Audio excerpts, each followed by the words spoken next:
Hey guys, I'm Taylor. This is Halla, and today Taylor and I are going to be talking to you about the controversial pro-choice stance in the debate on abortion. So, a common misconception about pro-choice is that being pro-choice also means you're pro-abortion. However, that's not accurate, because being pro-choice just means that you believe women should have autonomy over their bodies and have the right to choose what happens to them, including if they want to terminate an unwanted pregnancy. So up until 1973, abortion was actually illegal. It was the Roe versus Wade trial through the Supreme Court that got abortion to be legal. The Roe versus Wade trial was with Norma McCorvey. She went under the name Jane Roe for the trial because it was so public and she kind of wanted to keep her identity a secret.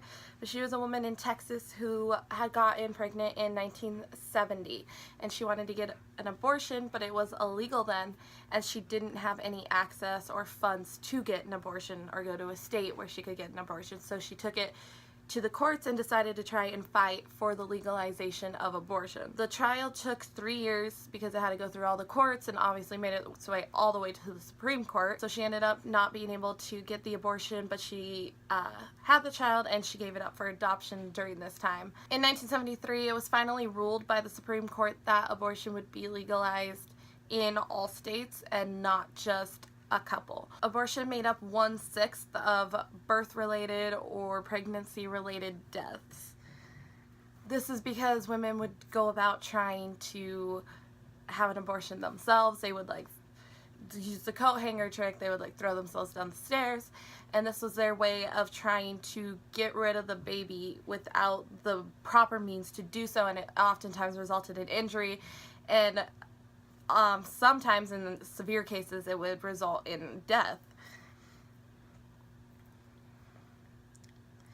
Since its legalization, abortion is actually one of the safest medical procedures with a 99% safety rate. Obviously today there's still a lot of talk and a lot of controversy about whether abortion is right, whether it's safe, whether it should be allowed, and 70% of Americans actually do not want Roe versus Wade overturned. They want it to remain in place as it is safer for the mom to have the option to go get an abortion. Abortion is one of the most common procedures performed on women in the United States, with 3 in 10 or 30% of women getting them by the time they're 45.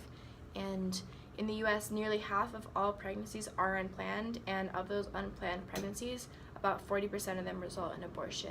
In some cases, it is actually more responsible for the women to choose to have an abortion than it is for them to have the child, just because they may not be financially stable or ready to have a child, as it does take a lot of funds. They might not have the best home for a child to come into. So in some cases it is just a better, more responsible choice to not have the child than it is to actually have it. And according to the feminist movement, the right to abortion is about more than just being allowed to get an abortion. It's about exercising the rights of self-determination. In a study conducted by Marshall Medoff at Cal State University, based on 18 different factors of child and infant health, it was determined that states that have stricter anti-abortion laws actually have lower child and infant health rates, indicating that pro-life advocates are only really concerned about life up until birth, and the health of infants and children often goes ignored. So there are a few procedures to terminate pregnancy, and which one is used depends largely on what stage the pregnancy is at. During the first trimester, a woman can opt for either a medical or a surgical abortion. During the first 9 weeks is when a medical abortion can be performed, and it is administered through a pill that terminates the pregnancy. Into the second trimester, only surgical abortions can be performed, and in the third trimester, abortions are no longer legal because they're late term. However, some states do have laws that allow it in extenuating medical circumstances. Making abortion illegal will not stop the practice at all. It will simply send the practice of abortion underground, and it'll make the practice of abortion more dangerous. It'll result in more injuries to the mothers. Many might argue that yes, it might not be a responsible decision for the woman to go ahead and have the baby, but if they do have the baby, they can put it up for adoption and stuff like that.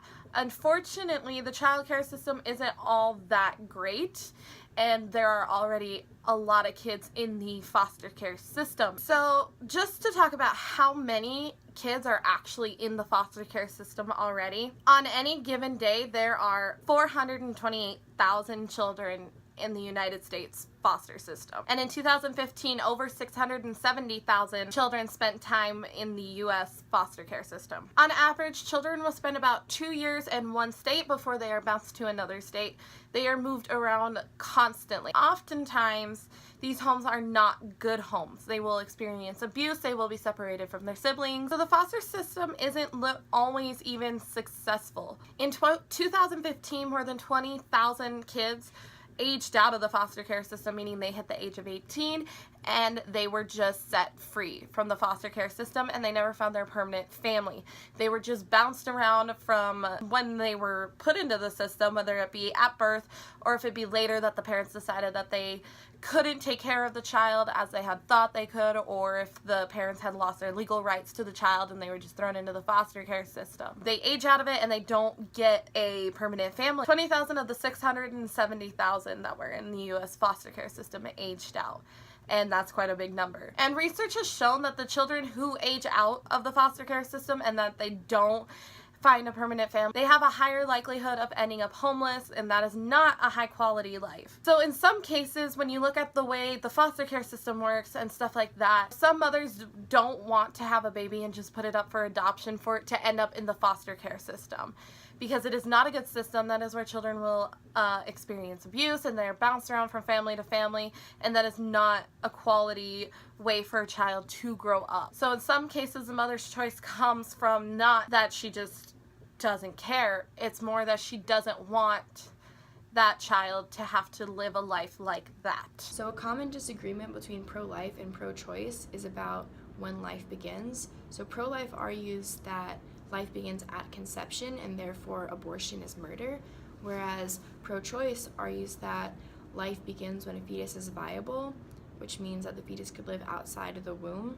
and survive. And that would usually occur around 24 weeks after conception, and at that point that's in the third trimester and an abortion is no longer legal. So essentially what's being debated is the personhood of a fetus, and under Roe v. Wade, the word person does not extend to the unborn, and therefore an abortion is merely a termination of pregnancy and not the termination of a child. Another argument that pro-life advocates often use is that abortion causes great pain to the fetus.